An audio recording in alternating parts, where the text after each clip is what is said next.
with the 2010 yz450 right here. The problem is that the bike is very hard to start. Like, you have to push start it, and you shouldn't have to push start it when it's a Kickstarter right here. So first thing we're gonna do, we're gonna break it down. We're gonna check for spark. We're gonna make sure everything working. Check the fuel pump, make sure it's getting gas, and we're gonna check the valve clearances. We're gonna see what happened from there. All right, I got the gas tank, the seat and everything off. So first thing we're gonna check for is I'm gonna take the spark plug out. We're gonna check for spark first. And then the next thing I'm gonna check is I'm gonna make sure the fuel pump is working. It's pushing out gas. Okay, got the spark plug out. Now I'm gonna check for spark.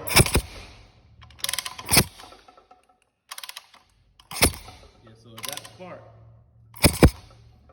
Yeah, definitely got spark. And one thing I do notice is that this spark plug is definitely burnt, like it's toasted. So next thing I'm gonna check is the fuel pump to see if the fuel pump is pushing out gas. Okay, so first thing you really want to do is just hook the wire up to the fuel pump, the power wire. And like I see with this fuel pump, it really don't supposed to be leaking gas. You know, it don't supposed to be leaking like that by itself. But the fuel pump is still good because, as you see, when I push the Kickstarter down, it's squirting out gas. So the fuel pump is working, but it shouldn't be leaking like that, really. So it's probably like a bad seal on the inside of it or something like that. So yeah, and it's leaking bad too, so it's like it's getting flooded. So I'm just gonna open it up and just check it, just to see what's going on. But the fuel pump is working. Okay, I got the fuel pump out of the gas tank. Now what I'm gonna do, I'm gonna take the fuel pump motor out and check the seals to see if the seals is put in right or if it's good, to see why it's leaking like that. All right, I got the fuel pump apart. Got the seals and everything in there. Yeah, I got to seal that O-ring that's inside of the fuel pump right there. But I see it had like a little crack on the line, which could be causing some gas to seep through, which could make it overflow like that. So now I'm just gonna make sure everything put back on the right way and see what happened.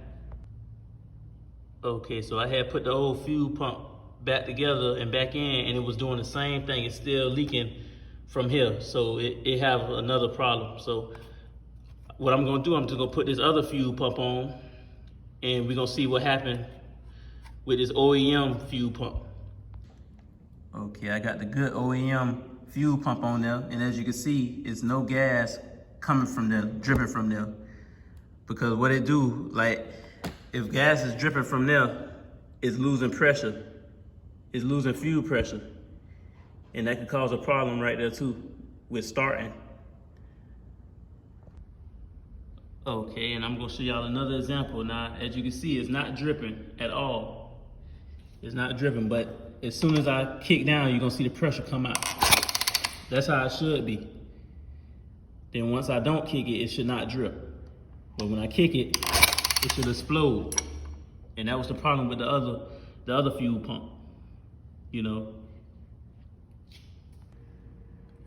Okay, now with the valve clearances, all his valve clearances is good. All his valve clearances is good. So the next thing, one problem I saw is that with his cams, and it's at top dead center, the motor's at top dead center, so with his cams, as you can see the marks right there, his timing is definitely off. His timing is not right. And so one problem I do see is that he may need some new cams. All right, so I got some good cams right here. So I'm gonna swap out the cams. I'm gonna definitely swap out the cams because these cams is no good because it's not reading right. The marks is not reading right and it's at top dead center. And it's aligned the right way. But the marks on the teeth is not lining up how they should be. That mark is way down there when it should be aligned with the, with the cylinder. So I'm gonna change these cams out, and then we're gonna go from there. All right, I got those other cams in, almost in. Just gotta put the cam caps back on. But as you can see, the marks is lining up evenly, how the cams is lined up. Now I'm just gonna put the cam caps back on. All right, now I got those cams put in. Got the good cams in now. So now we're gonna put everything back together and see with those cams, like if you got bad cams in your bike or whatever, like what it'll do, it'll make the bike feel like it's off timing, like the timing is not there, because the cams is the timing, you know what I'm saying? So if the cams is bad, it'll make you like go crazy, thinking that the bike is off timing, hard to kick, and the whole time is really the cams.